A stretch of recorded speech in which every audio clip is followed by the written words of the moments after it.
Muy buenas tardes. El Colegio de Ingenieros Civiles y la Comisión de Construcción les da la bienvenida a la charla de esta noche, Consideraciones para infraestructura de cargadores en electromovilidad, con el panelista, el doctor Aramis Pérez Mora. Recordarles que pueden ir colocando sus preguntas durante toda la conferencia en la pestaña de preguntas y respuestas que se encuentra en la parte inferior de esta aplicación. Además, se les estará enviando vía correo electrónico un certificado de participación por esta charla y recordarles que en el canal de YouTube del Colegio de Ingenieros Civiles, al cual los invito a suscribirse si aún no lo son, pueden encontrar esta conferencia y todas las conferencias que hemos estado realizando durante todo este año. Ahora voy a presentar al panelista de esta noche, el doctor Aramis Pérez Mora. Es catedrático de la Escuela de Ingeniería Eléctrica de la Universidad de Costa Rica. Posee el grado de licenciatura en Ingeniería Eléctrica de la Universidad de Costa Rica. Además, cuenta con una maestría en Administración de Empresas. Obtuvo el grado académico de doctor en Ingeniería Eléctrica en la Universidad de Chile, donde se especializó en modelado paramétrico y no paramétrico para la detección y pronóstico en diversas aplicaciones.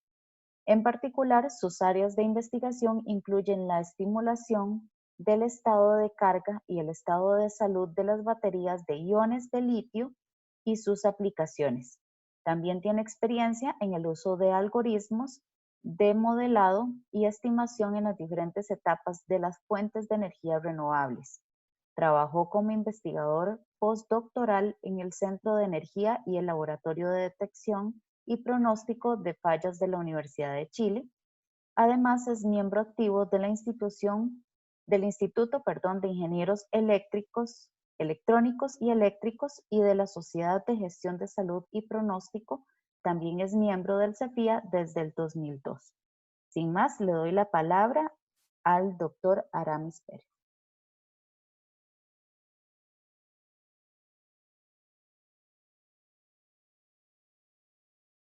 Tiene el micrófono apagado, don Aramis. Perdón.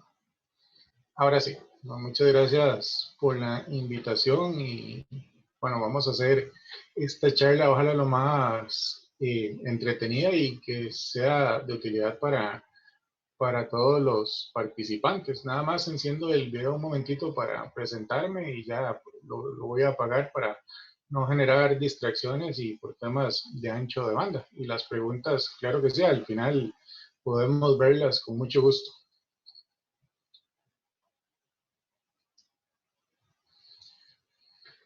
Bueno, cuando me invitaron a dar esta charla, pues uno de los primeros cuestionamientos que tenía era cómo enfocar esto desde el punto de vista, pues para que sea de utilidad a los ingenieros civiles. Entonces, bueno, la idea es darles una primera introducción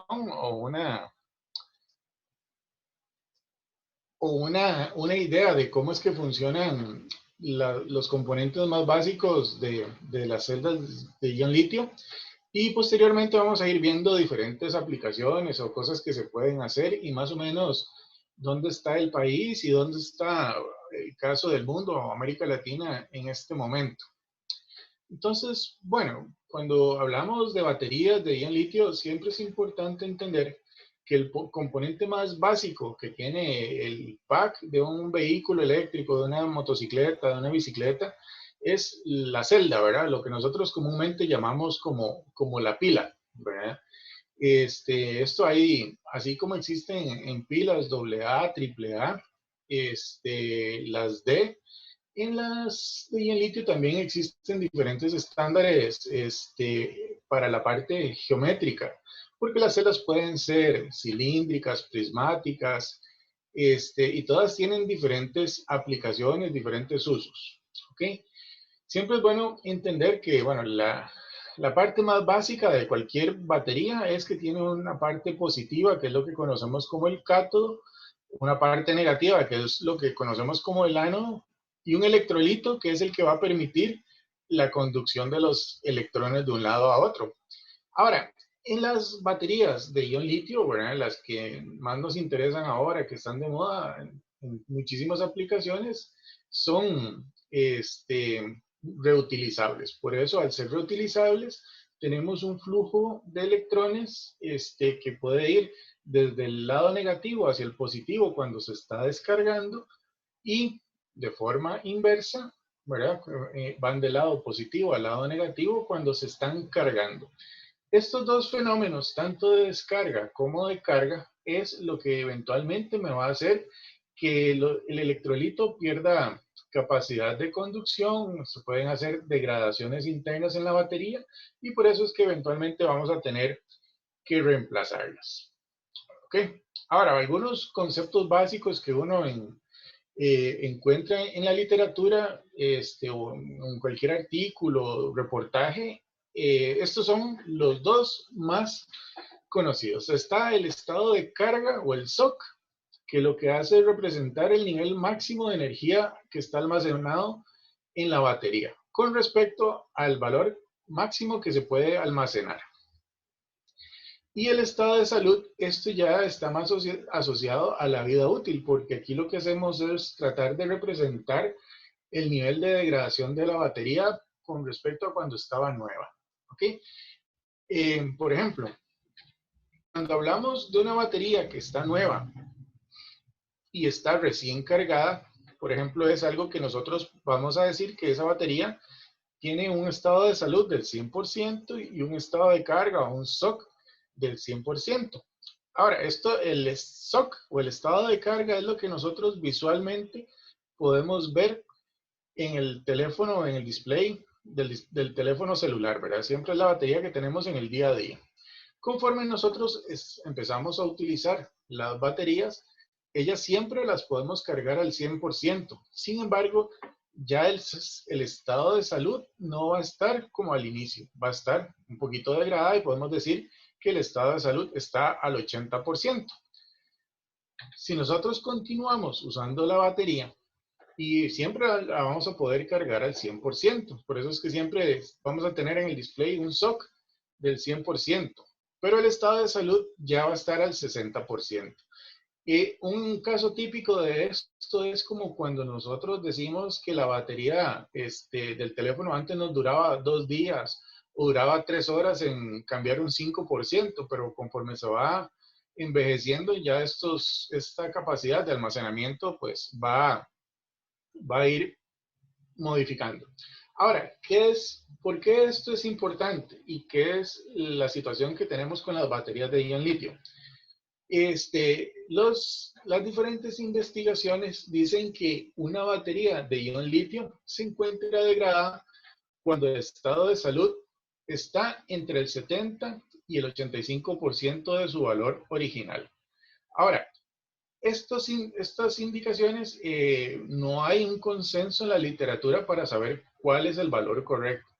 Y la razón por la cual la batería está degradada es porque la mayoría de energía se desperdicia en forma de calor, ya sea cuando se está cargando o descargando. O sea, gastamos más energía de forma calórica que en forma eléctrica. Y entonces ya la batería no está adecuada o su uso adecuado no es para esa aplicación que se usaba originalmente. Ya aquí es donde podríamos empezar a pensar que esas baterías podrían aprovecharse para otras cosas, ¿verdad? Que es algo que se habla mucho, que es la segunda vida de las baterías. Ahora, otros conceptos que son importantes está primero la profundidad de descarga, porque esto es una medición que se hace con respecto al 100% y eso tiene que ver con cuánta energía yo le extraigo a la batería. ¿Ok? Por ejemplo, si yo tengo mi batería al 100% y le saco un 20% para llevarla al 80% de estado de carga, quiere decir que la profundidad de descarga es de un 20%. Ahora, uno podría decir, bueno, pero es que uno podría dividir la batería en 5 partes iguales y sacar ese 20% de energía de lugares diferentes. Y eso tiene sentido. Por ejemplo, si mi batería está a un 20% de estado de carga, yo le puedo sacar el 20% remanente, descargarla por completo y saqué el mismo 20%. Ahora, para eso, o sea, para evitar estas confusiones, es que se ocupa apoyar en dos conceptos más, que es el intervalo del estado de carga y el rango de ese intervalo. Ahora, la razón por la cual estos dos conceptos son importantes es porque sacar el 20% de la energía de diferentes lugares de una batería tiene un impacto en la vida útil de la batería. Entonces no es lo mismo sacar el 20% de energía del 100 al 80 que del 20 al 0, por ejemplo. Y eso es lo que lo hace, o eso es lo que a nosotros como ingenieros o analistas de datos nos interesa a la hora de cuantificar o modelar cuál es el estado de salud de las baterías. Por ejemplo, acá estamos representando una batería con un estado de carga inicial del 75%. Si nosotros la utilizamos y la llevamos hasta un estado de carga final del 25%, la profundidad de descarga va a ser el 75%, porque se mide desde el 100 hasta lo que me quedó, 100 menos 25, ¿verdad? Por eso es que la profundidad es de este 75. Ahora, ¿de dónde a dónde la usé? Con el intervalo del SOC, sería que yo le saqué un 50% porque me fui del 75 hasta el 25. Y el intervalo es precisamente esos dos límites, ¿verdad? Ahora, algo interesante pasa, u otra forma de entender esto que tiene que ver con la degradación de las baterías, es que lo que va sucediendo es que al interior de la celda se van formando una especie de dendritas entre el ánodo y el cátodo, y eso es lo que hace difícil la labor o el flujo o el paso de los electrones de un lado a otro. De hecho, se puede entender esto como una analogía a un estanque que le fueron echando piedritas, y conforme más piedritas se le fueron echando, pues menos espacio para líquido voy a tener. Esta sería la parte que yo podría aprovechar. Ahora, uno podría decir que caracterizar el proceso de degradación de una batería es muy sencillo. Sin embargo, en la realidad es que esto no es tan trivial porque hay muchas variables que pueden influir en la tendencia de una batería para saber cómo se está degradando. De hecho, no hay modelos únicos ni curvas únicas que nos permitan a nosotros entender cómo va a ser la degradación de una batería. De hecho, las baterías de ion litio tienen una característica muy importante, que es que se pueden regenerar. Entonces, eso dificulta aún más entender cuál es el valor o cuál es el estado de salud real de una batería. ¿Ok? Ahora, cuando nosotros hablamos de tipos de baterías, hay diferentes combinaciones químicas. Podemos hablar de litio-cobalto, litio-manganeso, níquel-manganeso-cobalto, hierro-fosfato, litio-titanato, etc. Todas tienen diferentes aplicaciones, todas tienen diferentes usos. Algunas son para vehículos eléctricos, otras pueden ser para bicicletas eléctricas, otras para herramientas. Y aquí esto tiene que ver pues un tema hasta de costos y de vida útil. Acá nada más a forma de ilustración, pues pongo algunas de las características más relevantes. O sea, desde la energía específica hasta las tasas de carga y descarga que pueden soportar. Ahora, esto que ilustro acá del ciclo de vida es un tema súper importante de entender, porque muchas veces, o la definición más común de un ciclo de una celda o de una batería es cuando mi batería parte de un estado de 100% de carga, yo la descargo por completo y la vuelvo a recargar al 100%. Y entonces es un procedimiento sencillo. Sin embargo, en la vida cotidiana de la mayoría de nosotros, nosotros no respetamos esa forma de uso, por ejemplo, en la batería del celular. Yo pongo el ejemplo que, bueno, muchos de nosotros podemos dejar el teléfono cargando durante la noche.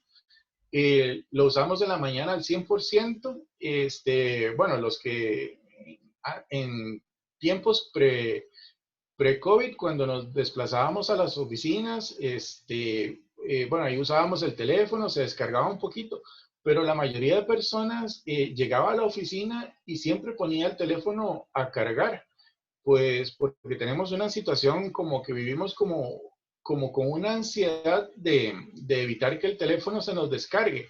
Entonces vean que tal vez en ese traslado ya el teléfono pues nunca se descargó y capaz que solo se descargó un 5% mientras llegábamos a nuestro puesto de trabajo y lo poníamos a cargar. Entonces ya ahí eso dificulta la labor de cuantificar lo que es un ciclo de uso de baterías.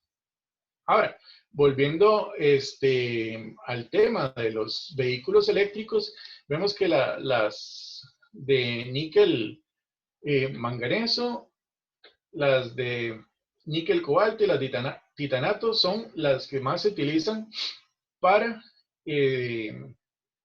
vehículos eléctricos. Ahora, en cuanto a desempeño, pues acá hay diferentes características. Tal y como les decía, ¿verdad? Algunas son muy caras, pero pueden dar más energía.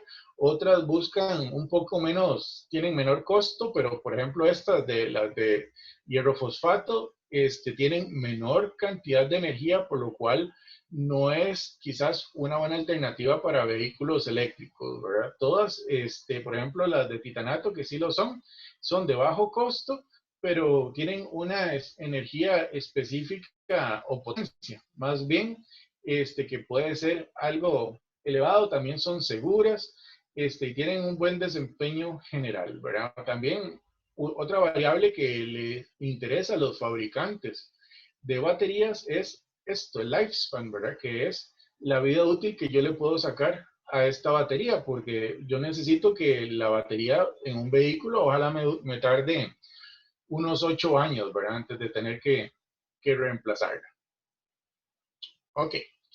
Ahora, para entender un poco más cómo funcionan las baterías, les quiero presentar las siguientes figuras. Esto es al lado izquierdo tenemos cómo se comporta típicamente la descarga de una batería y acá al lado derecho es la vida útil de las baterías. Ahora, esto que tenemos acá a la izquierda en una curva azul es el valor de descarga o la curva característica de descarga de una batería. Entonces pensemos acá en el teléfono celular. Por ejemplo, en este punto, cuando inicia la curva es cuando recién lo terminamos de cargar y está al 100%. Y no sé a cuántos les ha pasado que desconectan el teléfono, algunos se ponen a revisar noticias, redes sociales, los mensajes y tal vez en un ratito, tal vez en media hora de uso, pasamos de un 100% a un 90%, dice. Y uno se cuestiona, qué raro, qué pasó, por cómo me comí un 10% de batería en un ratito. Pero no es nada más que este efecto, que el voltaje en los terminales de las baterías se descarga muy rápido en el primer 10%. Por eso es que después, a lo largo del día, uno nota que, por ejemplo, podemos pasar del 90% de estado de carga de la batería a un 20% casi en todo el día. Ahora, venimos a esta última parte, que es esta caída estrepitosa, que a veces la mayoría de teléfonos siempre nos avisa que nos queda un 15% y ya se nos cambia la luz, ¿verdad? Empieza a parpadear anaranjado. Y a veces, si uno no lo conecta rápido y sigue usando el teléfono, se da una caída muy rápida del 15 al 10, al 5, hasta que el teléfono se descarga. Y es precisamente porque ya aquí la capacidad de mantener la energía almacenada es casi imposible y el voltaje cae. Por eso es que pasamos en este lado de la curva de descarga de una celda. Ahora, esto yo se los comento y lo estamos ejemplificando con el teléfono celular, pero esta es la misma curva que pueden tener las celdas en buses, en vehículos, bueno, en carros o en bicicletas. Todas las de ion litio se comportan de esta forma. Ahora, vamos al lado derecho, que aquí lo que quiero mostrarles es la curva de vida útil. Veamos esta primero de abajo, la que está con color azul, rojo y amarillo. Esta es una misma celda que, bueno, que conforme se fue utilizando y fue sumando ciclos,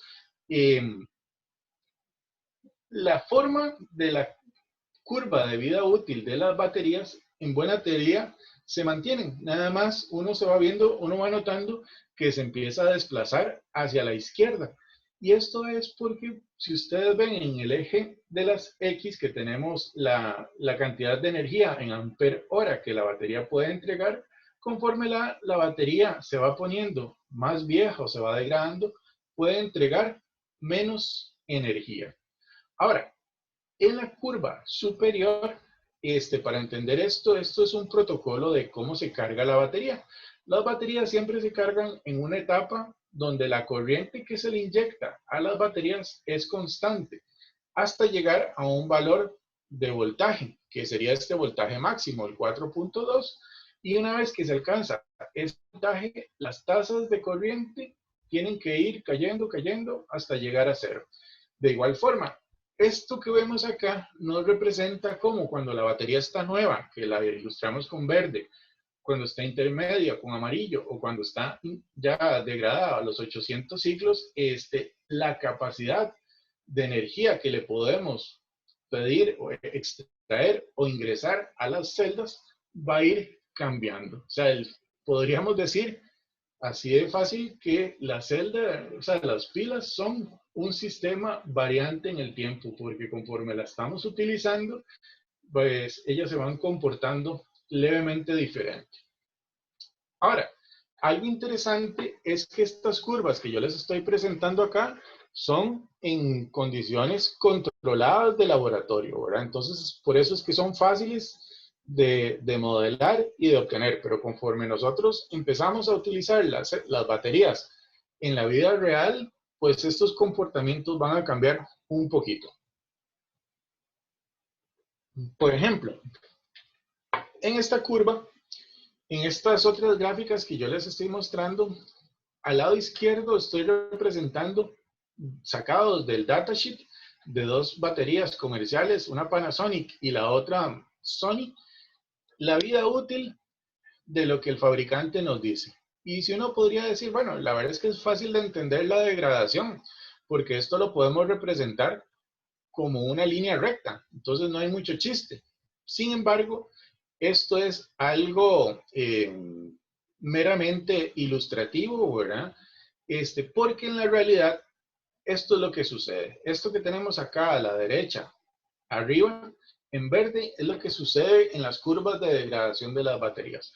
Si uno lo analiza, estos son los puntos, las tendencias venían con un movimiento y se dan puntos de regeneración. Y estos son completamente estocásticos o aleatorios. No hay forma de saber cuándo van a ocurrir ni de cuánto van a ser, porque si ustedes ven, el incremento que se da de este punto a este es mucho más pequeño que el que tenemos de aquí hasta acá.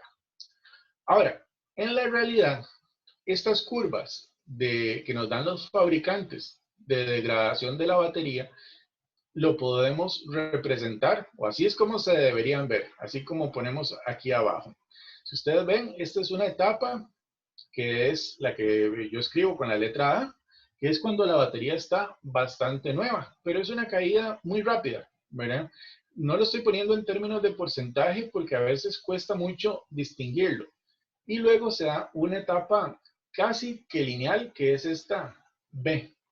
De hecho, si ustedes comparan esta curva, la parte A y la parte B, con esta que nos da Sony, en este puntito es donde se da el cambio de la A a la B. Ahora, eventualmente ya cuando entramos a operar en la parte C, es donde ya la batería está empezando a tener los pequeños signos de degradación. Ya cuando estamos en la parte D, que es la que está aquí con rojo, ya podríamos decir que la batería, pues ya aquí no es apta para la aplicación en la que la estábamos utilizando. Y por eso es que ya en esta etapa D es necesario cambiarlo. Como decía antes, es posible que este punto de inflexión ocurra más o menos entre el 70 y el 85% del valor original, empezando aquí con el 100, ¿verdad? En otras palabras, casi que nosotros a una batería nueva, dependiendo del uso, casi que le podríamos aprovechar únicamente el 15% de energía a lo largo de su vida, ¿verdad? Porque ya el restante 85% no lo podríamos aprovechar. Ahora, si nosotros empezamos a tomar las curvas que les he estado mostrando hasta ahora y empezamos a combinarlas con otros usos que son, por ejemplo, utilizar la batería a diferentes estados de carga o incluso a diferentes temperaturas, vamos a tener un efecto muy interesante, que es que la degradación podría tener diferentes casos o diferentes escenarios que podrían ocurrir. Por ejemplo, acá a la izquierda yo presento curvas de degradación siguiendo tendencias, eh, una única tendencia, pero eso sí, que los ciclos que se hicieron en estas celdas fueron entre estos rangos de estado de carga. Entonces, si ustedes ven, por ejemplo, podemos tener un rango que si utilizamos la batería del 50 al 100%, siempre la vamos a dañar muchísimo antes que, por ejemplo, si la usamos del 25 al 50%, ¿verdad? Porque vean que la vida útil es el mismo umbral. Este es un 75% del 10 que teníamos originalmente. Y eso en plata, ¿verdad? O en, sí, si estamos lucrando, si estamos invirtiendo, es considerable el daño que podemos causarle a una batería o anticipadamente dañarla solo por no ser cuidadosos con el estado de carga donde nosotros estamos operando. Ahora, las baterías de ion litio tienen otra característica, que se ven afectadas por la temperatura. Entonces, si por ejemplo estamos utilizando las baterías en aplicaciones sin controlar la temperatura ambiente, hay casos que, por ejemplo, si comparamos este azul punteado con este azul continuo, vemos que hay diferencias bueno, en el lado fijo, que son oscilatorias, y esto es porque es una batería que estaba a la intemperie, ¿verdad? Esto es una aplicación estacionaria. Y la batería, por ejemplo, en estos puntos, solo porque estábamos en invierno, perdíamos toda esta capacidad de entregar energía, pudiendo entregarla, pero es nada más por un tema de la temperatura ambiente. ¿Ven? Es un efecto diferente a la degradación, porque si ustedes notan acá, estoy entregando menos de mi 75%, pero es por un tema de que estoy operando aquí en temperaturas bajo cero. Y que si yo lo corrijo, podría aprovechar toda esta tendencia que traíamos originalmente. Por eso, siempre aclaro, ¿verdad? Bueno, en Costa Rica quizás no tengamos estos problemas tan drásticos, aunque sí se deberían considerar, por ejemplo, si uno va a instalar sistemas de baterías, por ejemplo, para microredes o para sistemas fotovoltaicos aislados, en zonas montañosas donde la temperatura puede bajar a 5 grados, porque se va a perder mucha energía solo por el tema de temperatura. Ahora, si volvemos al caso de los vehículos eléctricos, solo para entender un poquito, las variables que causan mayor impacto en los modelos que tenemos que analizar, bueno, como les comentaba, está la temperatura o la estacionalidad, la velocidad a la que se está manejando, porque dependiendo de cómo maneje una persona puede dañar o desgastar más rápido o descargar más rápido la batería de un vehículo. El estado de carga, como les mostraba antes, con el rango del shock o el intervalo.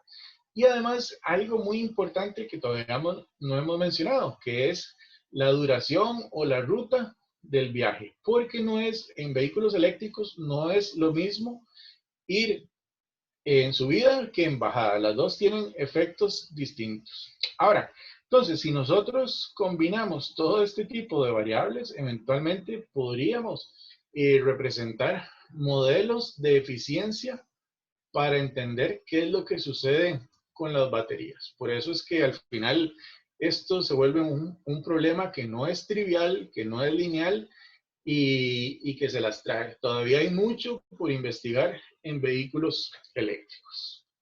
Ahora, siguiendo más con la parte de vehículos eléctricos y ya despegándonos de las celdas, nada más para entender un poquito, ¿verdad? Los packs de baterías que tienen los vehículos eléctricos se componen de celdas, ¿verdad? Que como les comentaba, es la unidad más pequeña. Un grupo de celdas van a ser un módulo, porque a veces los módulos se pueden dañar y se pueden reemplazar, y un grupo de módulos es lo que sumado a un sistema de gestión de baterías y a un sistema de gestión térmico, lo que me va a convertir a mí o lo que vamos a entender como el pack del vehículo eléctrico. Esto es lo que nosotros vemos en los vehículos. ¿Ok? Este, por ejemplo, que les ilustro aquí abajo es de un Nissan Leaf. Que tenemos de una celda que vean que ya no es cilíndrica, que aquí más bien pasa a ser prismática. El módulo, que son 4 celdas de estas, y el pack, que son 48 módulos de estos. O sea, 48 por 4, la cantidad de celdas que nosotros tenemos en el pack del vehículo. Ahora, como les comentaba antes, mucha de la literatura está orientada a que nosotros utilicemos modelos físicos de los vehículos con los diferentes pasajeros, conductor, masas. Esto es algo que se está integrando un poquito más recientemente, que tiene que ver con los mapas de emisiones o las rutas que yo necesito seguir. Y a partir de esto, yo poder entender cuánta potencia y corriente voy a necesitar extraer del pack de baterías. Ahora, esto es importante precisamente porque a partir de esto es que yo voy a entender o yo voy a saber más bien si cuánta cantidad de cargadores eléctricos necesito instalar. Ahora, no necesariamente estoy hablando de una casa. Por ejemplo, aquí ya podríamos empezar a pensar en empresas que tengan flotillas de vehículos y quieran migrar a vehículos eléctricos o, por ejemplo, a los sistemas de autobuses, ¿verdad? Porque ya hay mucho que tomar en cuenta. Aparte de que los cargadores son caros, yo necesito optimizar la vida útil de mis baterías para poder sacarle el mayor rendimiento a la inversión que estoy utilizando. Ahora, desde el punto de vista eléctrico, ¿verdad? O de modelado, nosotros lo que hacemos es algo como esto.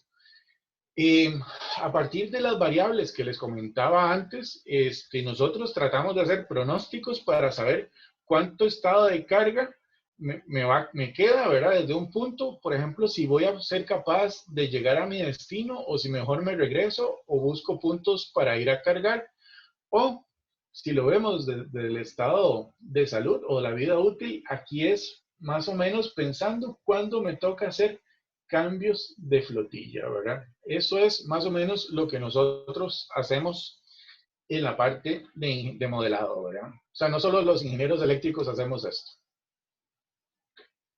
Ahora, bien, ya con esto termino la etapa de introducción de lo que son baterías y estado de carga y conceptos. Ahora quiero que conversemos un poco lo que son los cargadores. Cuando hablamos de los cargadores, yo digo que pueden ser 3 categorías grandes, que están los cargadores lentos, rápidos y los inalámbricos. Ahora, dependiendo del mercadeo que hagan las empresas o lo que la gente quiera vender, pueden agregar dos categorías más, diría yo, porque hay unos que los ponen como semirápidos y la otra que son ultra rápidos. Por ejemplo, unos que son como intermedios, lentos y rápidos, y el ultra rápido que es una variación del rápido a una potencia un poco mayor, ¿verdad? Pero para mí siguen estando de lo que yo considero como rápidos. Como les decía, cada una de estas tiene aplicaciones distintas. Vamos a ver, lo primero, los cargadores lentos, o los que también se conocen como nivel 1 o L1, que a veces le ponen. Bueno, lo primero que hay que entender con estos cargadores de nivel 1 es que son casi que meramente para uso residencial. Estos tienen un voltaje de alimentación del 120 o el 240 monofásico, ¿verdad? Si uno está en Sudamérica, vienen para 240 volts. Y son de potencia máxima de 3 kilowatts. O sea que este tipo de cargadores, nosotros en una casa, o en un edificio pequeño donde lo pongamos, casi que lo podríamos manejar con un breaker de 15 a 25 amperes. No requiere mucho diseño, ¿verdad?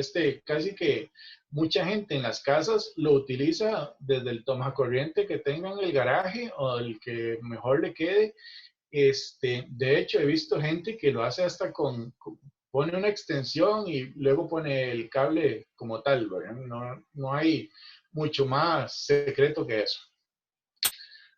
Ahora, esto cuando hablamos del tiempo de recarga, siempre a mí me cuesta o no me gusta mucho decirle a la gente, porque de 8 a 12 horas, 4 horas de diferencia es mucho.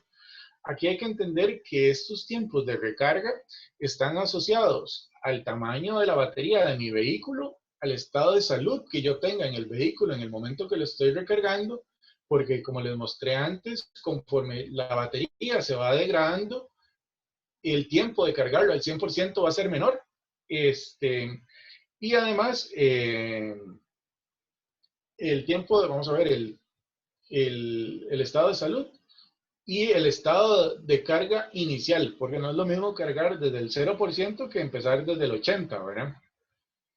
Y algo, bueno, esto que les pongo acá, ¿verdad? Que es de bajo costo, también hay que entender que esto es muy relativo, ¿verdad? Estamos hablando que este tipo de cargador podría conseguirse en Amazon por unos $300, ¿verdad? O menos. Ahora, vamos a los cargadores nivel 2. Estos aquí ya podríamos decir que siguen siendo residencial, aunque algunos ya están a nivel comercial. Estos ya son cargadores típicamente que vienen para 240, ¿verdad? Algunos son trifásicos, hay de los dos tipos. Y aquí ya hay que entender que algunos son de pared o de pedestal. Pero vean que aquí ya estamos hablando que la potencia sube. Que si el caso anterior estaba hasta los 3 kilowatts, y aquí estamos hablando de cargadores de hasta 25 kilowatts. Ahora, mismo caso que antes, ¿verdad? Los fabricantes dicen que de 6 a 10 horas se carga el carro, pero bueno, esto yo lo cuestiono en el sentido que hay muchas variables para entender el tiempo de carga. Y vean que aquí ya hay costos un poco más elevados, ¿verdad? Porque cada uno de estos puede llegar a costar hasta $1,500. Ahora, acá tomado de esta gente del IFANEP, les pongo unas capturas de pantalla de cargadores nivel 2 para que conozcamos un poco. Vean que estos que están al principio, bueno, o es muy parecido al nivel 1. Bueno, aquí ya lo que cambia son diferentes especificaciones. Acá tenemos la parte electrónica de potencia, que permite manejar una potencia más alta que los nivel 1, ¿verdad? Ahora, estos otros también son de pared, o que pongo aquí abajo, que estos son fotos de Tesla, ¿verdad? Estos son del sitio web de ellos, que uno podría considerar, ¿verdad? Vean que los costos son en Estados Unidos. Si uno los quisiera traer a Costa Rica, pues hay que traer la nacionalización y los respectivos impuestos. Entonces, a lo que quiero llegar con esto es que cuando uno hace diseños, estos costos también hay que considerarlos porque no son menores, ¿verdad? Está la parte eléctrica, pero también el costo de la máquina o del aparato tiene su peso. Ahora, acá les pongo otras figuras Estos son de los Juicebox, que son fabricados o vendidos por NLX, que es una empresa multinacional eléctrica, ¿verdad? Estos son otros tipos de cargadores nivel 2 para que veamos los precios, ¿verdad? Donde hay unos que van desde los 600 a los $640, pero unos ya con más aplicaciones o más potencia, ¿verdad? Que suben hasta los $1,500, ¿verdad? Como mencionaba antes, son costos que uno cuando hace los diseños debe considerar, ¿verdad? Porque no es algo, no, o sea, o yo me lo imagino que aquí en Costa Rica no es tan común todavía que en las casas se lleguen a instalar este tipo de cargadores por los costos. En el sentido de que todavía no está sucediendo. Habrá algunas que otras personas que sí lo pueden poner, pero yo todavía me cuesta imaginarme al grueso de la población aquí en Costa Rica que quiere instalar de estos tipos de cargadores en las casas. Ahora, vean que los requerimientos de potencia son 48 amperes, 40 amperes, estos a 240, ¿verdad? Entonces, no, o sea, sí tiene su trabajo, pero no es algo tan complicado de instalar, ¿verdad? O sea, aquí sí dejo claro que una cosa es el costo de instalación y otro es el poder adquisitivo de la persona, ¿verdad? Aunque muchos podrían decir, no, pero es que si estoy con la persona que compra un vehículo eléctrico de fijo puede comprar esto, pues no todo, ¿verdad? Porque aquí todavía los vehículos eléctricos tienen impuestos altos y todavía no son tan baratos como los de combustión interna. Ahora vamos a los cargadores rápidos, que son los nivel 3, que estos son más parecidos a los surtidores que hay en las gasolineras, ¿verdad? Y aquí es donde ya empezamos a entrar en problemas. Primero, bueno, esto no es para uso residencial, ¿verdad? Esto es meramente comercial, aunque como dije antes, quizás que algún día alguna persona quiera instalar esto en su casa, ¿verdad? Si tiene los medios y los recursos, lo podrá hacer. El voltaje de instalación que esto requiere, ¿verdad? Más o menos o típicamente es de 480 volts trifásicos para poder echarlo a andar.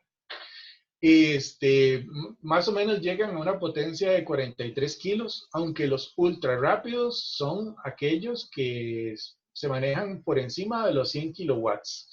Ahora, estos son los que prometen un tiempo de carga de 20 minutos a 1 hora. Que esto es una de las, y lo pongo aquí en rojo, por dos razones. Primero, porque usar este tipo de cargadores solo se recomienda si mi estado de carga es menor al 80%. Fuera de eso, mejor uso un nivel 2 o un nivel 1. Segundo, este tipo de cargadores, si la gente lo utiliza mucho, va a degradar la batería del vehículo mucho más rápido, ¿verdad? Entonces, si mi vida útil del vehículo que yo compré en la batería es de 8 años, si yo soy asiduo usuario de estos cargadores, capaz que me como la vida útil de la batería a la mitad y en 4 años ya la batería de mi carro no sirve. Ahora, uno podría decir, bueno, no, pero es muy fácil, nada más cambiamos el pack de las baterías y listo. Lo que sucede es que actualmente el costo del pack de las baterías es aproximadamente entre el 50 y el 60% del total del carro. Entonces, si yo quisiera reemplazar las baterías del carro, es una inversión fuerte. Ahora, mucha gente, y esto se los digo porque me lo han preguntado, me dicen, no, pero es que yo puedo mandar a traer a China celdas y construirme el pack, etcétera, ¿verdad? Bueno, aquí el consejo que yo les digo a los que me han preguntado esto es, primero, que hay que asegurarse que la computadora del vehículo vaya a entender el cambio que yo le estoy haciendo al hardware original.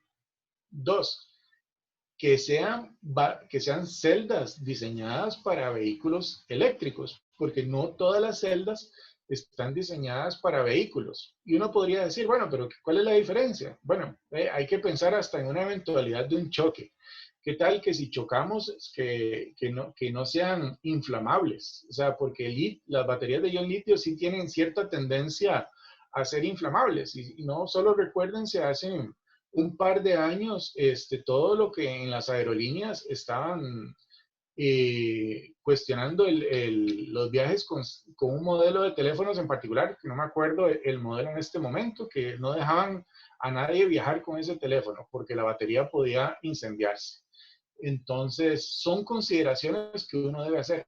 Y por último, estos tipos de cargadores tienen la gran desventaja que no necesariamente todos son compatibles con todos los vehículos. Por eso es que estas terminales o estos plugs que tenemos acá, que es como la bomba de un surtidor de gasolina, a veces tienen dos, y eso es porque a veces tienen estándares distintos, uno a cada lado, o algunos que son propietarios. Por ejemplo, los de Tesla tiene para dos vehículos simultáneamente. Ahora, veamos un poquito de los conectores que se pueden encontrar. Acá, lo que les quería mostrar es que hay para Norteamérica, para Japón, para la Unión Europea, para China y para Tesla. Todos tienen conectores diferentes y esto es lo que está haciendo complicado, que a veces uno encuentra un cargador rápido, pero ¿qué tal que no sea compatible con mi vehículo? Bueno, es parte de lo que tenemos que como país ir solucionando, aunque yo sé que el ICE, Fuerza Luz y ellos están haciendo un gran esfuerzo para hacer esto lo más accesible para todos. Por ejemplo, de acá sí les puedo mencionar que los más comunes son el CHAdeMO, ¿verdad? O a veces le dicen de diferentes maneras. Esto es un juego de palabras japonés. Este es el estándar japonés, que es Charge the Movement, ¿verdad? Algo así es como ellos se refieren. Y el CCS o combo, a este también le dicen combo, son los más utilizados. Y por ejemplo, si uno empieza a comparar esta parte, el J1772, con los de abajo, por ejemplo, podemos ver que la parte superior es igual. Por ejemplo, veamos esto, en Norteamérica tenemos terminales iguales en la parte superior. Y esto es porque aquí, esta parte inferior es el que hace la carga rápida. Este de acá es para carga lenta. Por ejemplo, acá vemos que el de la Unión Europea, también tenemos un plug arriba que es idéntico y tenemos este de abajo para carga rápida. Y estos que son los que están empezando a llegar para los vehículos chinos o los autobuses. ¿Ok? Y aquí, bueno, siempre hago la aclaración que Tesla es propietario. Los cargadores de Tesla solo le sirven a Tesla. Nada más, ¿verdad? Para dejar claro. Ahora, ya cuando uno le empiezan a hablar de esto, ¿verdad? De los terminales es simplemente pensar, o sea, los que han tenido la oportunidad de viajar a Sudamérica, a Europa, saben que deben viajar con un adaptador para los tomacorrientes. Entonces, entre estos vehículos, en algunos lugares hay adaptadores de conversión de uno a otro que se podrían comprar y se podrían utilizar sin ningún problema por cualquier cosa.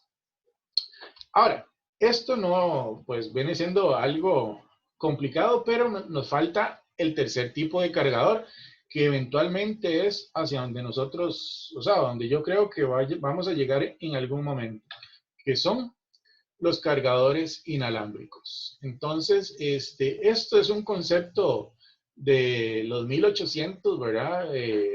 Inicios de los 1900, desarrollado por Nikola Tesla, ¿verdad? Que esto quedó en el olvido hasta que hace una década lo retomaron. Esto es carga por inducción electromagnética vía resonancia. Yo diría que esto todavía está en una fase semi-experimental porque hay buenos resultados. Hay lugares que los están utilizando, pero yo todavía no he visto que esto está funcionando en gran parte de los mercados eléctricos. Ahora, aunque puede funcionar de manera bidireccional, lo más común es que funcione de manera unidireccional. Y esto es pensando en lo siguiente, hay muchos conceptos que nos hablan de que si yo conecto mi carro a un cargador, puedo venderle energía a la red o puedo extraer de la red. Eso es la bidireccionalidad. Típicamente, estos inalámbricos solo funcionan del cargador al vehículo, aunque ya se está normando para que pueda funcionar a los dos, perdón, en los dos sentidos. ¿Ok? Y esto eventualmente es lo que nos podría ayudar muchísimo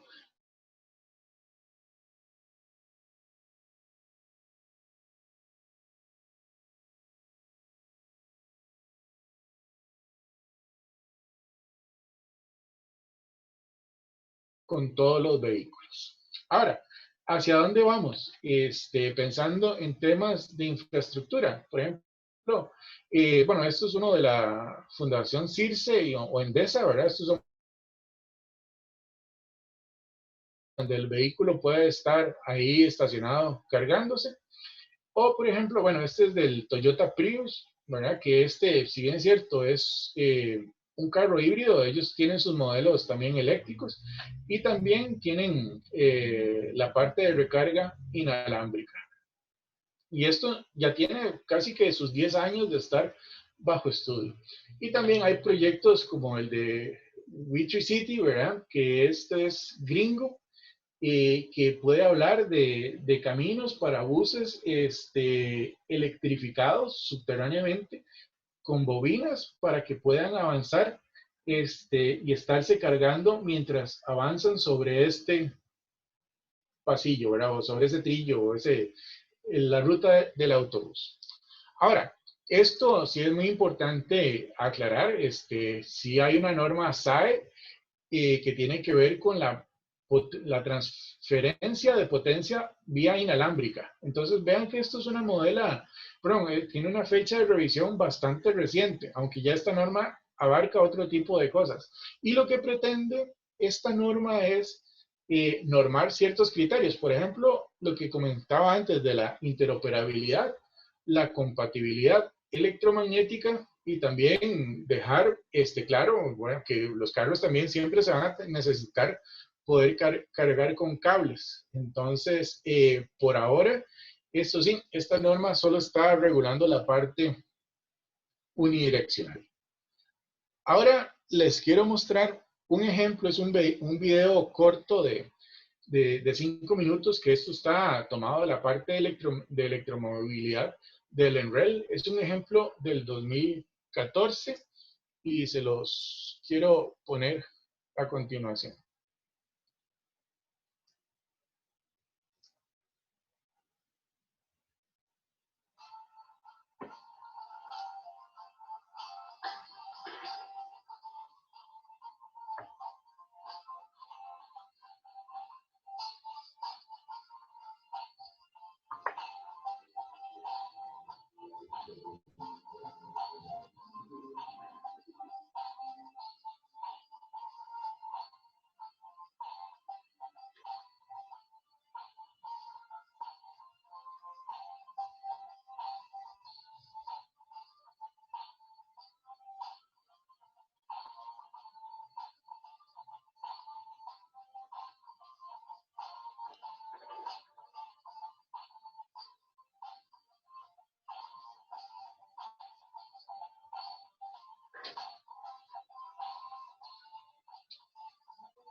Ok, bueno, ese era el video que les quería mostrar. Como les digo, eso está reiniciando.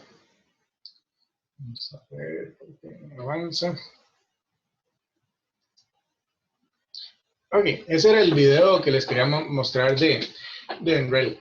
Ahora, como podrían ver, ¿verdad? Esto es algo desde el 2014, ya casi 10 años de eso, bueno, 6, donde ya se pensaba en otro concepto de infraestructura de carga para vehículos y no necesariamente de los clásicos cargadores o los terminales, que es lo que tipo nivel 3 que eran los que estábamos comentando hace un rato, sino que más bien es ver cómo se puede aprovechar energía conforme se está avanzando.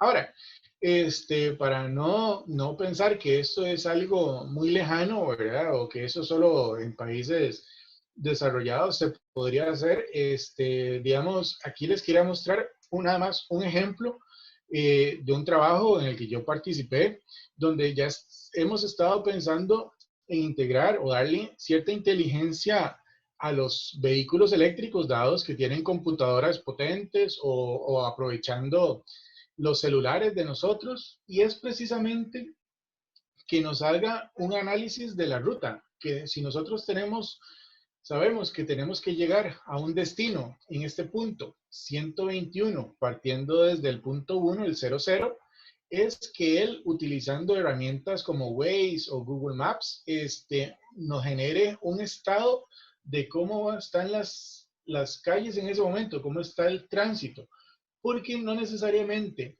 la ruta más corta va a ser la más eficiente energéticamente. Entonces, a partir de esto, nosotros podemos tomar decisiones o que el vehículo nos sugiera o una aplicación cuáles son las mejores rutas a seguir. Por ejemplo, puede que a nosotros nos urja llegar porque estamos contratiempo y sea una ruta completamente roja, ¿verdad? Que sea la más densa, pero es la que más rápido nos va a hacer llegar, posiblemente va a ser mejor que seguir un camino un poco más extenso. Entonces, esto es un trabajo que nosotros hemos estado desarrollando. Bueno, este trabajo ya está publicado y eventualmente se podría continuar más cuando tengamos mucho más datos y más casos de estudio. Pero son cosas que no deberían pasar 10 años en ya estar integradas en los vehículos. Ahora, por ejemplo, en la diapositiva que sigue les quiero mostrar el caso de Siemens. Vean que así como estaba en REL, vean que Siemens también tiene sus conceptos de tener hubs de carga residenciales, edificios de aparcamiento, hubs de recargas urbanos, en carreteras, y también en centros o en oficentros, ¿verdad? O zonas francas, podríamos pensar. Hay muchas posibilidades de negocios o de lugares donde podríamos instalar los diferentes tipos de carga. Ahora, por ejemplo, así como en REL nos hablaba del road trip o el roadway, Siemens también propone, por ejemplo, que en Alemania con la Autobahn, tener un sistema electrificado. Vean que aquí, si ustedes pusieron cuidado en el video de Enrel, hablaba de diferentes alternativas de cómo se podría recargar. Podría ser inducción por debajo, que fue de hecho la que más animaron, pero también decían que podría ser abriendo un canal por aquí abajo o también recarga superior. Entonces vean que el Siemens E-Highway, que ellos lo proponen para el Autobahn, como les comentaba antes, es otra alternativa para tener electrificación para camiones, ¿verdad? Por temas de altura habría que ver cómo lo ajustan para los vehículos, ¿verdad? Pero es algo que se podría o que ya muchas empresas han estado analizando. Ahora, vamos a ver a continuación qué es lo que se hace acá en Costa Rica. Y acá, bueno, el compromiso del gobierno es que hay un plan de descarbonización que está basado en 10 ejes. El primer eje, que es el que habla del transporte y la movilidad sostenible, nos dice que en 15 años el 70% de los buses y taxis deberán ser eléctricos, ¿verdad?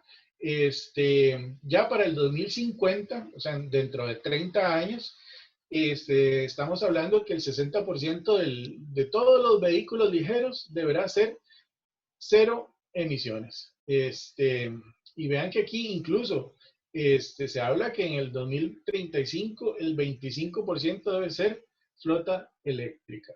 Entonces, tenemos un plan de descarbonización que el país está empezando a ejecutar. Ahora, dice también que el país contará con una extensa red de carga eléctrica a lo largo del país y con infraestructura completamente complementaria para tecnologías cero emisiones. Por ejemplo, aquí hablan de los buses de hidrógeno o estaciones de hidrógeno. Que esto es otra discusión para otro webinar, ¿verdad? Si es mejor el hidrógeno o el litio, ¿verdad? Esos son cosas aparte. Ahora, un poco con esto es tomado de los sitios web de las empresas o los Facebook o las redes sociales de ellas y vemos que tanto el ICE como las diferentes distribuidores han tenido una participación bastante activa instalando cargadores tipo L3. De hecho, bueno, la Escuela de Ingeniería Eléctrica también les ha ayudado a hacer estudios de dónde ubicarlos de forma óptima a lo largo del país. Entonces, de hecho, de JASEC lo puse porque creo que fue esta semana que inauguraron este punto de recarga. Como les decía, ven que tienen los dos terminales o los dos estándares según lo que se esté requiriendo. De hecho, bueno, el sitio web, se los presento, Electromaps, por si no lo conocen, este es un sitio global que le dice a uno, según los países, cuántos puntos de recarga hay y en qué lugares. Bueno, en Costa Rica en este momento tenemos 136 puntos de recarga. Y de hecho aunque somos un país bastante pequeño, somos uno de los países con más puntos de recarga en América. Pero esto es solo a mi criterio por ahora, porque, o sea, siendo realistas, la flota vehicular de nosotros es muy pequeña comparada a otros países, ¿verdad? Esto nada más es porque los otros países no han empezado todavía a darle tanto valor a los vehículos eléctricos. De hecho, bueno, aquí a la derecha tenemos un mapa un poco más grande con los diferentes puntos que ya están instalados. Entonces, si uno lo piensa en términos de autonomía, ¿es factible? Claro que sí. O sea, si un vehículo tiene una autonomía de 300 a 400 kilómetros, casi que salir desde el gran área metropolitana para ir a cualquier lugar, podemos hacerlos en vehículos eléctricos. Y eso sí, dependiendo de dónde vayamos, posiblemente vamos a tener que utilizar un cargador rápido para poder regresarnos. ¿Okay?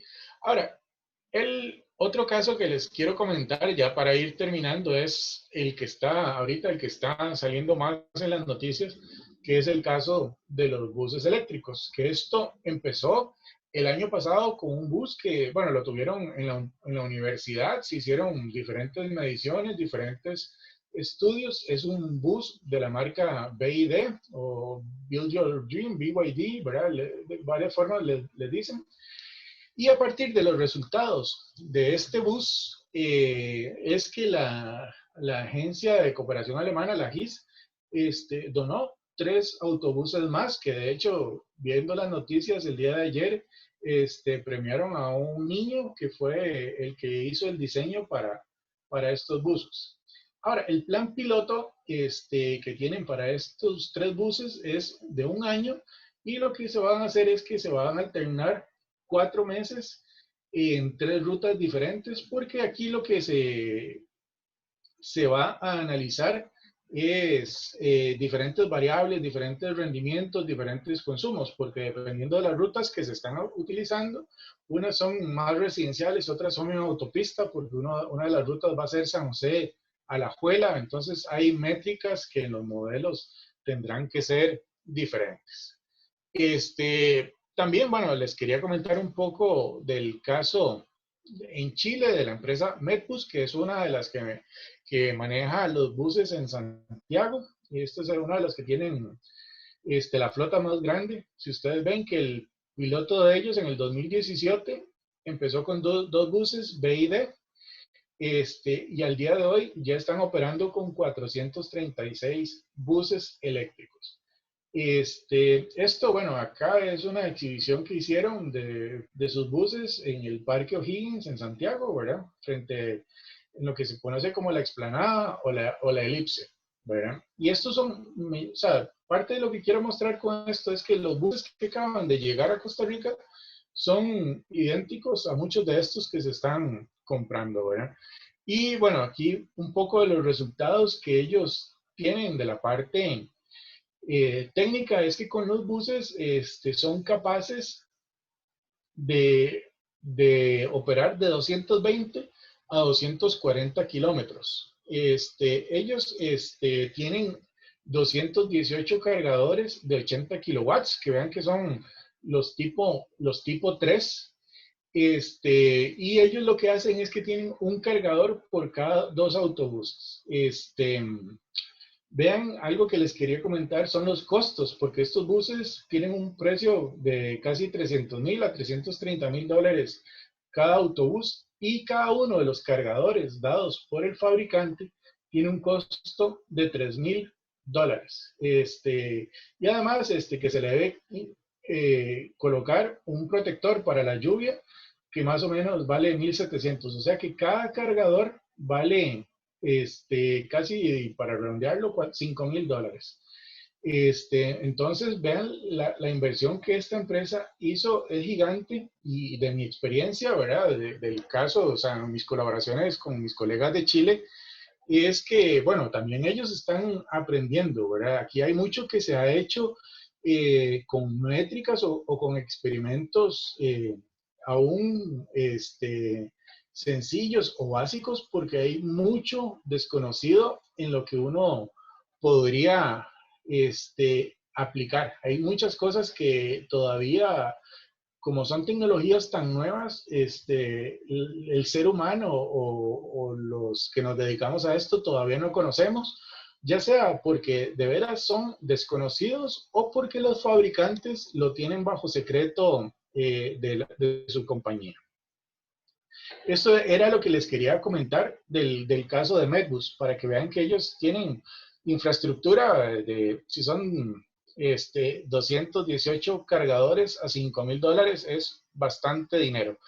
Y pensando que acá en Costa Rica, eventualmente, uno de los retos que hay en la parte de infraestructura es, bueno, la capacidad financiera de las empresas para instalar esto, ¿verdad? O si se van a buscar créditos con instituciones bancarias, hay cosas que hay que todavía negociar mucho. Pero bueno, aquí en la parte de infraestructura, algo que les quería mostrar es más o menos cómo ellos operan en su plantel, ¿verdad? Estas son imágenes que las tomé, bueno, yo sí he estado ahí. Esta imagen la tomé del Twitter de la señora Mónica Araya, que es una persona muy metida en la parte o que ha estado trabajando en la parte de electromovilidad, y del otro del BID. Entonces vean que aquí ellos tienen un sistema en su plantel con paneles fotovoltaicos, tienen baterías para ayudar a la generación de la energía con la que van a recargar estos autobuses. Ahora, aquí todavía, bueno, hay muchos, como les comentaba al principio, hay mucho todavía que se debe aprender, porque no es tan fácil y llegar y decir, ah, no, como el bus ya terminó ruta, lo voy a cargar siempre al 100%, porque no necesariamente operar los buses siempre al 100% de estado de carga sea lo más recomendable para prolongar la vida útil del activo, ¿verdad? Porque ya estábamos viendo, o sea, si estos buses valen 300,000 dólares, no es lo mismo depreciarlo en 3 años que depreciarlo en 5 años si uno le da un uso más inteligente a las baterías, ¿verdad?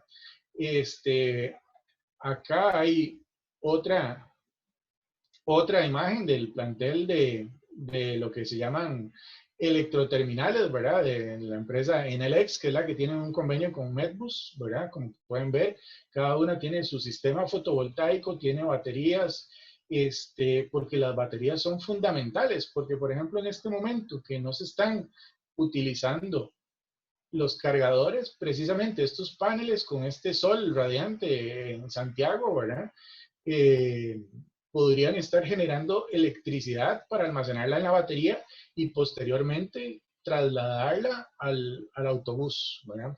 Ahora, otros posibles negocios y cosas que uno en la parte de infraestructura puede empezar a valorar son estacionamientos solares, como estos que están en las imágenes, ¿verdad? Donde ya uno podría pensar que las láminas de zinc en diferentes parqueos, por ejemplo, podrían ir siendo reemplazadas por paneles solares, sistemas de almacenamiento de energía para yo poder vender la energía a estos vehículos que están haciendo uso del estacionamiento, ¿verdad? Este, Otras infraestructuras que también vale la pena mencionar, no necesariamente tiene que ver con cargadores. Sin embargo, hay que pensar que mucho de la inteligencia que nosotros podamos darle a los vehículos, a los carros o a estos activos es la telemetría. Entonces, ya aquí hay que empezar a pensar que posiblemente los buses van a estar integrados a una red de datos donde esos datos van a ser enviados a un data center, donde también van a haber analistas de datos haciendo o evaluando desempeños de estos buses. Entonces también hay que pensar que hay infraestructuras asociadas desde edificios o oficentros que pueden estar colaborando o pueden ser partícipes de esto de lo que es la electromovilidad. Y bueno, ya con esto doy por terminada la charla, porque ya sé que me pasé un poquito, pero si hay preguntas, con muchísimo gusto, ¿verdad? Muchísimas gracias por la excelente charla, el doctor Aramis Pérez. Queda abierta el espacio para consultas. Pueden irlas colocando en la pestaña si tuviera alguna consulta de alguna persona.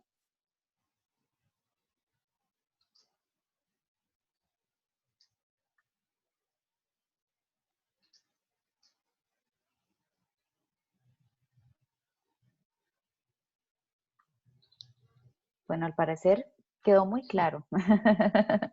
Ojalá, sí. Ok, don Omar hace un comentario, dice, a manera de comentario, a finales del año pasado laboré en la instalación de cargadores eléctricos de LICE. Sí, de hecho, hasta donde yo sé y lo que he conversado con la gente del ICE, todavía están instalando, porque me pareció entenderles que con la compra de los Ioniq que hicieron, que fueron como 100 Hyundai Ioniq, cambiaron, o sea, venía un cargador por cada vehículo y creo que esos son los que están cambiando. Don Javier coloca una pregunta acá. ¿Hay algún estudio de la edificación, electrificación del transporte público, datos, cantidad de buses, etcétera? La escuela de eléctrica, con el piloto del bus, hizo un estudio para ver la capacidad de los circuitos, para ver que fuera, o sea, la red que tenemos instalada en el país pudiera soportar cierta cantidad de autobuses instalados, ¿verdad? Más que nada en el gran área metropolitana donde está la mayoría de población, y los estudios están en la página de CEPSE.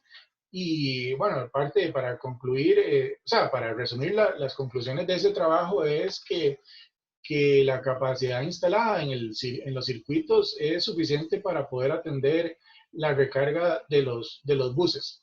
Como les mencionaba hace un rato, ¿verdad? Aquí hay que pensar no solo de que el bus hay que cargarlo al 100% en las noches, sino que porque primero eso implicaría tener un cargador por bus o tener personal que en la madrugada esté conectando y desconectando buses. sino que aquí hay que, o sea, mi visión es que hay que saber usar o jugar u optimizar las rutas de los buses en función del estado de carga para optimizar la vida útil de la batería. Creo que con eso uno podría pensar en que, por ejemplo, en el día uno puede estar cargando, ¿verdad? Por ejemplo, con los paneles fotovoltaicos, la gran desventaja que uno tiene es que no generan electricidad en la noche. Pero si uno los está utilizando en el día, también es dinero que la compañía podría ahorrarse, ¿verdad?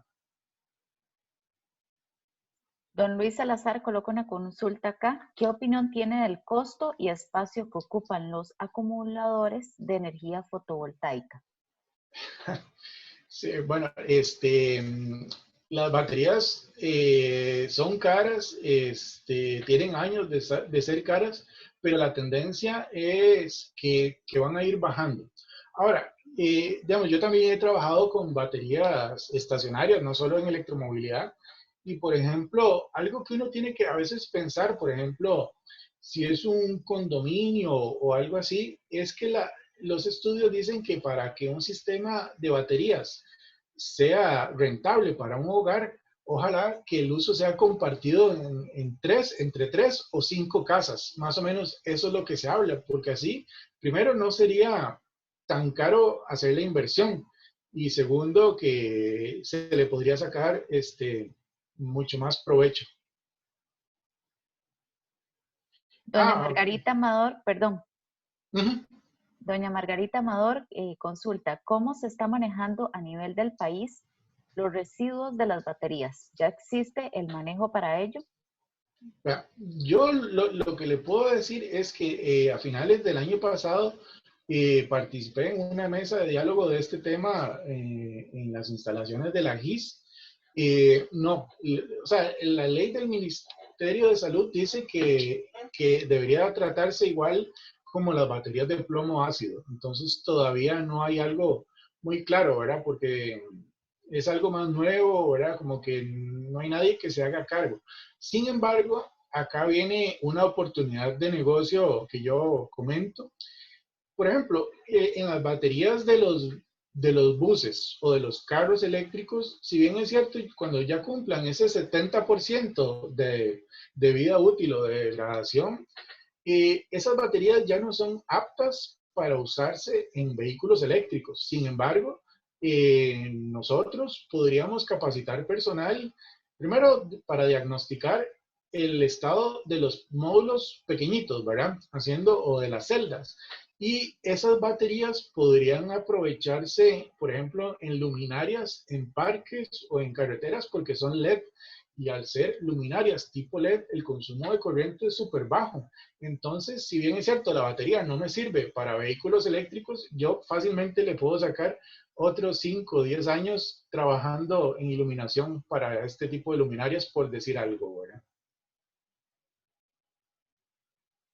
La siguiente pregunta es de don Carlos Pavón. Con las tarifas actuales, ¿es factible adquirir buses de este tipo para Costa Rica?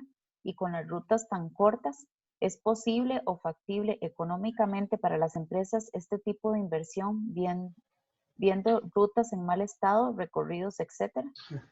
Bueno, eso precisamente es parte de los estudios que se van a hacer con, con estos tres autobuses que llegaron, ¿verdad? Pero sí, es cierto, eventualmente las tarifas eléctricas deberían ir bajando, ¿verdad? Aquí hay mucha presión de diferentes sectores, ¿verdad?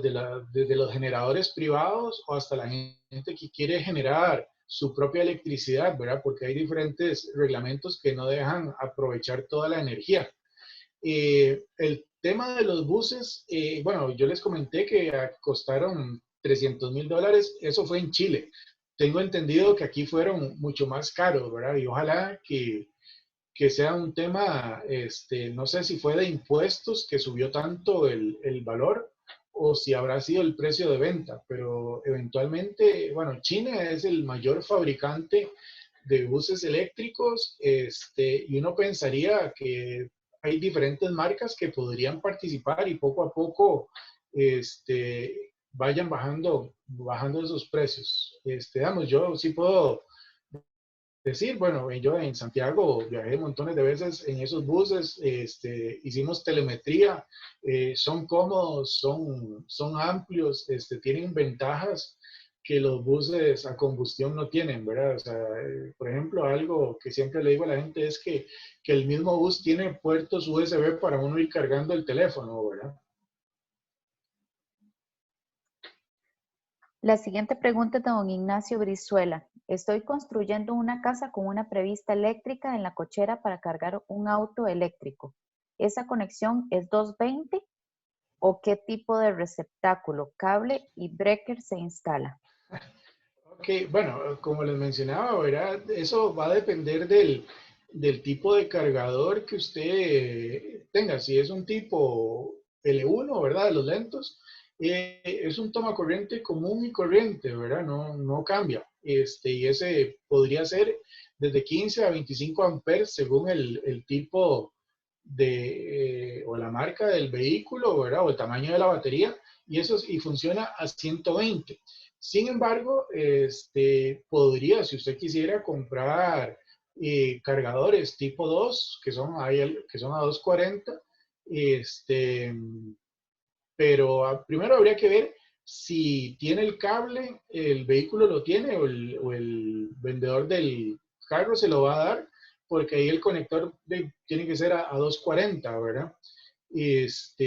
Pero si no quiere complicarse mucho, bueno, perdón, y además que el cargador nivel 2 estamos hablando que podría rondar desde los 800 a $1,500 el valor del cargador. El cargador tipo 1 usualmente viene incluido en el carro y nada más ocupa el toma como cualquiera de la casa. Lo que yo sí por precaución haría es que le haría un breaker aparte, ¿verdad? O de hecho, si lo quiero tener todavía más seguro, hasta podría tener una caja secundaria con un breaker para el cargador del carro, ¿verdad? Por una cuestión de si necesito desconectar algo rápido, urgente, solo sea algo de llegar y bajar el disyuntor. Don Diego Benavides pregunta, ¿la autonomía mencionada de los autobuses es con el 100% de la capacidad del bus? Y si no es Sí, así, significa que tendría más de 230 kilómetros. ok. Esto es bastante interesante. Sí, digamos, la autonomía que reportan los fabricantes es en el caso más ideal y cuando el experimento salió de maravilla, ¿verdad? Tiene que ser, esa autonomía es con el 100% de estado de carga. Ahora, eso varía un poco por dos cosas. No es lo mismo, por ejemplo, manejar de subida que de bajada, porque los vehículos cuando se va en bajada tienen lo que es la regeneración en los frenos. Entonces, uno podría recargar poquitos. Digamos, hay que saber manejar, ¿verdad? Por eso es que el INA le va a dar curso a los choferes de autobuses y deberían a los choferes de vehículos eléctricos explicarles cómo uno debe manejar para aprovechar de mejor forma, o sea, recargar a partir de la regeneración lo más que se pueda y eso va a influir en mi autonomía. Otras cosas que pueden influir es si ando con el aire acondicionado, si lo ando al máximo, si estoy cargando mi celular y una tablet y cosas con los tomas o los puertos USB de los vehículos, todo eso va a influir. Y también, por ejemplo, que es una ventaja aquí en Costa Rica, que es la temperatura ambiente, porque por ejemplo en Chile o en países de América del Norte, en Estados Unidos, Canadá, donde se tienen las estaciones muy marcadas, los vehículos todos tienen un sistema de aclimatación para que las baterías siempre estén operando a temperatura ambiente. Entonces, bueno, pues por cosas de termodinámica, si está muy frío afuera, pues a la batería, o sea, el sistema de temperatura le va a costar más controlar la temperatura interna, ¿verdad? Entonces eso va a desgastar o va a consumir energía que al final va a incidir en la autonomía del bus o del vehículo. La pregunta siguiente es de don Fabián Molina. ¿Existe algún dato de cuántos vehículos eléctricos hay en el país? Sí lo hay y no lo recuerdo. Creo que la Asociación de Movilidad Eléctrica, a su modo, tenía el dato, pero no me acuerdo cuántos hay. O sea, sí sé que lo he visto, pero no lo tengo aquí presente. Y antes de contestar la última pregunta, voy a pasarles la encuesta para que por favor me la vayan llenando mientras el panelista contesta esta última pregunta. Es anónima. Con respecto a la instalación inalámbrica, utilizando el video como referencia, ¿el país se encuentra interesado en realizar una obra de esa magnitud, ya que el ancho de calle es aproximadamente de 3 metros por carril y debajo de ella hay que instalar las obras mecánicas, llámese sistema pluvial, potable, sanitario, etc.? Por lo tanto, habría que ensanchar las calles o buscar alguna alternativa. Sí, bueno, esa es una pregunta que los ingenieros civiles están, están mejor preparados que yo para contestar todo lo que va debajo de la carretera. Ahora, lo que sí puedo decir es que a mí me parece que aquí en el área metropolitana no es correcto que tengamos calles con los dos sentidos. Creo que Costa Rica debería tener en muchas calles funcionando solo un sentido para aprovechar el ancho, o sea, ya que son calles estrechas, que no sea todo tan apretado, ¿verdad? Sino que haya mucho más holgura, ¿verdad? Yo sé que algunos cantones sí tienen implementado que las calles sean con un solo sentido precisamente por lo mismo, ¿verdad? Porque igual sabemos que aquí en Costa Rica, o sea, si sabemos que son calles estrechas, hay aún, también hay gente que no respeta las zonas de no parquear y a veces de las presas solo porque hay carros mal parqueados y porque son dos sentidos, son terribles, y que es algo que eventualmente con un buen diseño vial en un solo sentido hasta se le podría dar espacio a las bicicletas, ¿verdad? Porque en calles estrechas, dos carriles para bicis y dos carriles para vehículos, simplemente, como dicen, no cabemos. Entonces, bueno, esto, igual, esta parte de la recarga inalámbrica no puede ser en cualquier lado, ¿verdad? Habría que pensar, ojalá en segmentos de carretera, ojalá rectos para aprovechar, primero porque podría ser más barato tener todo en una autopista, ¿verdad? Aquí ya estamos hablando que podría ser la nueva Ruta 1, la 27, ¿verdad? Cosas que donde uno vaya a estar o vaya a permanecer media hora, una hora en la misma carretera, ¿verdad? O sea, pensar en calles residenciales, pues no lo pensaría tanto para la parte inalámbrica, pero sí quizás en algunos tramos de autopistas. O incluso de la circunvalación, uno podría pensar que podría estar con un carril así, ¿verdad? No todos, con un carril eh, generando electricidad. De hecho, hace poco leí que, no recuerdo, creo que es un exdiputado que comentó que se podría construir un puente de 10 kilómetros desde Punta Arenas hasta Paquera, pasando por la isla San Lucas, ¿verdad? Y aprovechando la energía de las olas que se generan ahí. Y eso también uno podría decir, bueno, si son 10 kilómetros y vamos a estar sacando energía de las olas, que es factible, ¿por qué no pensar que toda esa carretera, tenerla con paneles solares? Bueno, pensar en ese proyecto, ¿verdad? Con paneles solares y además con la energía que se saca de las olas, alimentar las bobinas para que sean recarga inalámbrica, ¿verdad? Por decir algo. Esas eran las preguntas que teníamos de los participantes. Queremos darle las gracias de parte del Colegio de Ingenieros Civiles y la Comisión de Construcción por su participación el día de hoy en la charla. Muchísimas Muchas gracias gracias. al doctor Aramis Pérez por tan interesante conferencia y recordarles que por favor me llenen la encuesta antes de salir de la aplicación. Que tengan todos muy buenas noches. Muchas gracias por la invitación. Hasta luego.